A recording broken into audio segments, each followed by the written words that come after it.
welcome to this webinar about the relevance of shape energy results for policymakers. My name is Ruth Mourik. I work for a research organization called Duneworks, and we are one of the project partners of this project. So what is shape energy? Shape energy is a project that focuses on advancing the role of the social sciences and humanities, also called SSH as an abbreviation, for energy policy in Europe. It's a project that runs for 2 years. We started in 2017 and we will be finished by February next year, 2019. So Shape Energy is actually aiming to be a platform for using and applying energy, social sciences, and humanities. And what makes this project really special, in a sense, is that it is feeding into the European Commission's innovation and research agenda, and that it's contributing to the work program of Horizon Europe. But I will tell you a little bit more about that later on. First, what are actually energy-related social sciences? Well, first of all, these are the disciplines such as economics, psychology, sociology, anthropology, etc., political sciences, clearly, also very relevant for policymakers. And what these type of disciplines do is that they study actually everything that is human about the energy transition. So they study the norms, the values, perceptions, the beliefs, and how these form things like the attitudes of people, but also how they inform regulations, underpin the creation of institutions, drive behaviors or practices, depending on the discipline you focus on, etc. And they are really important, these social sciences, because they actually help policymakers understand how and why humans interact with the energy system in different ways, which is very often a difficult issue for policy making because they want to create uniform policies. However, humans are very diverse and a one-size-fits-all type of approach is usually not very functional. What's also very important that the social sciences can contribute to policy, energy policy, is that they exemplify how energy, which is very often seen as a goal in itself, or energy reduction or consumption, or using energy in different times, is actually a means. It's a means to create services to meet the needs of people. And this shift in perspective on the role of energy in a system is something the social sciences can actually contribute. What they also do is demonstrate how the energy transition is not only a technological problem or a political problem, but very much so also a human problem. And they include all the critical issues that comes with the human side of the energy transition. The energy-related humanities, on the other hand, are disciplines such as philosophy, law, theology, history. And what these disciplines bring to energy policy is that they allow understanding and studying issues of equity, fairness, justice, charity, cruelty, etc., and all of that in the context of the energy system. And this is really important because a lot of the energy policies have different impacts on different people, different groups of people, and questions about, well, taken for granted priorities of society, but also questions about what is desirable, what is right, for whom, when, where, are questions that also need to be taken into account when designing energy policy, and not simply focusing on action taking. And that is very much what the energy-related humanities, but also the social sciences bring to energy policy. They put people at the heart of the questions asked, the problems defined, and consequently the policies being developed. So the type of outputs that energy policy can expect from social sciences and humanities are, for example, lessons on how to alter human action to more desirable ends, with clearly a very strong discussion as well on what desirability is for whom, when, where, under which conditions, etc. The social science and humanities also provide explanations to policymakers as to why, for example, the theoretical potential of energy use or consumption or reduction in buildings actually very often differs from the actual energy use, so the performance gap. And the SSH disciplines help understand that this performance gap occurs for reasons that need to be taken into account when developing, for example, building regulations.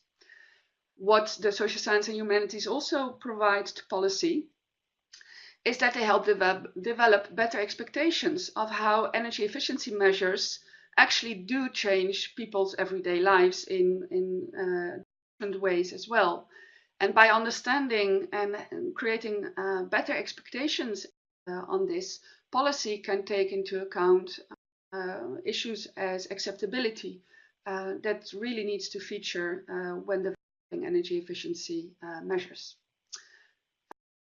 As I said before, social science and humanities help policy understand what is right for whom or desirable in such a way that policy can actually be more inclusive, more fair, more just, and as such avoid creating losers next to a lot of winners in the energy transition. And in sum, social science and humanities can provide opportunities for policy to actually optimize its approach to get the most out of its policy instrument, whether it's a campaigning or information instrument or a financial instrument, subsidies, capacity building, etc. Shape Energy has to offer than only providing insight as to what type of social science and humanities how they can support energy policy.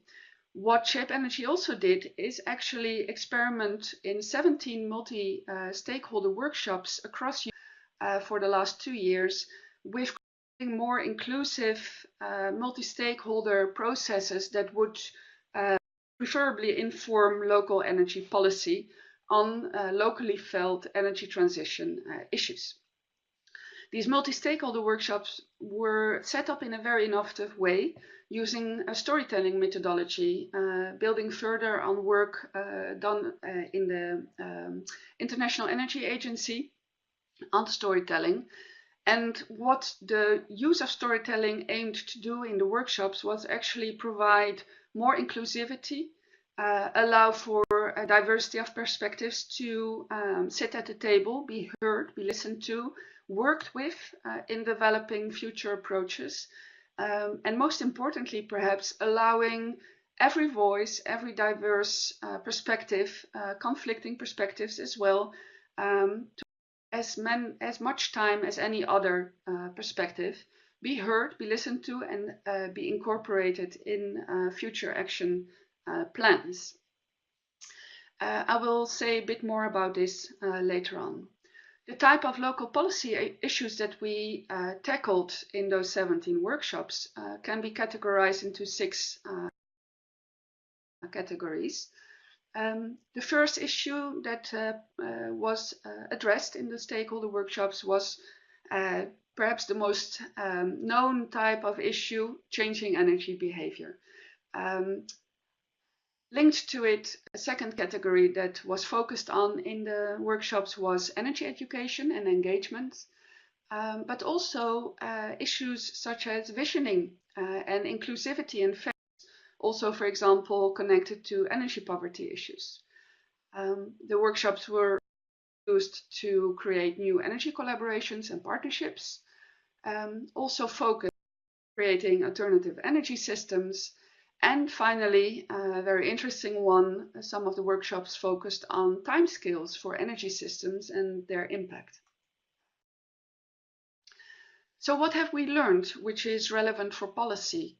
in these workshops? Well, first of all, what we learned is that inclusive processes do matter. They do deliver more valuable insights, data for policy to be informed with, but they also create a more transparent and fair process, and they do help with engagement. Of course, there are drawbacks also to use storytelling as a methodology, and all of that is discussed in a report that I will come back to later as well. So the key lessons learned in these workshops for policymakers is, first of all, that they do help create and strengthen stakeholder and policy connections. A lot of the workshops brought together a multitude of stakeholders and policy makers, and the discussions resulting from that really created strengthened connections that lasted beyond the workshops. Very often the workshops fed into ongoing programs of work on the local policy level, informing future policy-making programs and actions. They very clearly provided insight on how to engage non-policy stakeholders in these processes that inform policy, which was very valuable for both sides. We also learned that storytelling methods can be very useful to build these durable multi-stakeholder collaborations. And as such, we do recommend exploring storytelling as a way of creating these type of processes that help inform policy on the local level. What we also learned is more about the role that social science and humanities can play to support local policy issues that were identified in the workshops. So the workshops helped started conversations about the role of the social sciences and humanities. But what was potentially even more important is that they identified top-of-mind social science and humanity priorities for local actors, including policymakers. And these top-of-mind priorities include, for example, the role of trust given to policymakers and local authorities, which is very often an issue when engagement is necessary. Linked to this, a critical issue is the role of political will and short versus long-termism in policy and the impact of that on, for example, transitions on a local scale. What the workshops also taught us is that social science and humanities could play a role in formulating energy policies that do understand the interaction between the micro level of, for example, households or SMEs, retailers, and the macro factors impacting these micro actors, for example, regulations, institutions, policies, etc. We learned that social science and humanities could also play a critical role in city planning, helping understand the issue of acceptance of technologies and technological systems and the use of those technologies and systems as intended. But potentially one of the most often mentioned issues that social science and humanities could help policy making with is focus on the trade-offs and the balances made at the political level concerning issues such as, for example, economics versus other critical issues such as social or ecological issues. But also what that means for command and control policies versus more incentivizing type of policies. Linked to this, social science and humanities could clearly also play a role in policy making processes by identifying the triple bottom line. So again, the connections and the trade-offs between economics, ecological, and social issues. Furthermore, social science and humanities can help inform policy in terms of harmonization of regulations, but also very often what can be witnessed is that there is a tension between regulations, both within the energy policy arena, but sometimes also non-energy policies can create tensions with energy policies, and social science and humanities can help understand this interaction. What is also very often mentioned as a valuable contribution of social science and humanities to policy is helping create more holistic or systemic types of policies, understanding and appreciating that the energy transition is also a systemic issue. And finally, what social science and humanities can help policy with is an assessment of policy and legislation from this human lens in the energy transition. And this also translates into the need for social science and humanities in developing policy tools also for monitoring transition processes. A third important contribution that Shape Energy has made and can make to the policy arena is by means of the research and innovation agenda by Shape Energy. So this agenda is actually a call to the European Commission and to energy researchers to catalyze further action on the related energy-related social sciences and humanities. Our coordinators from Anglia Ruskin University have developed this agenda and have identified several key priorities that I will list further. This agenda has a time horizon beyond the Horizon 2020 work program that is currently running, and explicitly or primarily focuses on Horizon Europe, which is going to run between 2020 and 2030. The final presentation of this research and innovation agenda of Shape Energy will be done at our final conference in Brussels next year, January 2019, for which we invite everyone to attend.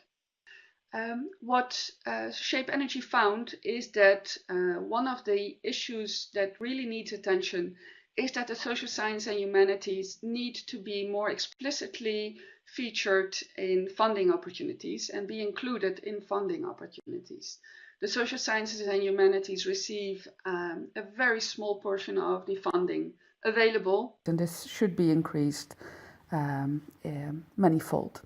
A second issue is that a lot of the calls out there focusing on energy actually do not explicitly consider the type of social science and humanity disciplines to include. And they also don't really reflect on what type of disciplines are excluded, which should happen more. Another issue is that if there are critical social science and humanity issues, such as political, ethical, cultural, institutional issues playing out in technical energy projects, what actually needs to happen is that those issues need to be taken into account in the project as well. This also means that social science and humanity concepts, theories, models, etc. should feature more in energy projects. And this may sound trivial, but it is not, that if there are social science and humanity tasks in projects, the best experts to actually perform that work are social science and humanity experts. And then considering evaluation, a lot of the evaluation taking place is not making full use of the social science and humanity expertise out there. So evaluation boards and commissions could include more SSH. And finally, when there is a monitoring and evaluation taking place of, for example, the role of social science and humanities in energy projects, this should actually also be flanked with indicators that represent the social science and humanity type of work and methodologies, which is often much more qualitative than quantitative. So this is the research and innovation agenda in a nutshell. And together with what I have been speaking about, which is the multi-stakeholder workshops, the storytelling, these are the three key resources for policymakers to take a look at. This is it. Thank you very much for listening. If you are interested in any other detail or want to contact us, please do contact our coordinators, Dr. Chris Foltz and Dr. Rosie Robison, both at Anglia Ruskin University, or take a look at our website. Thank you very much.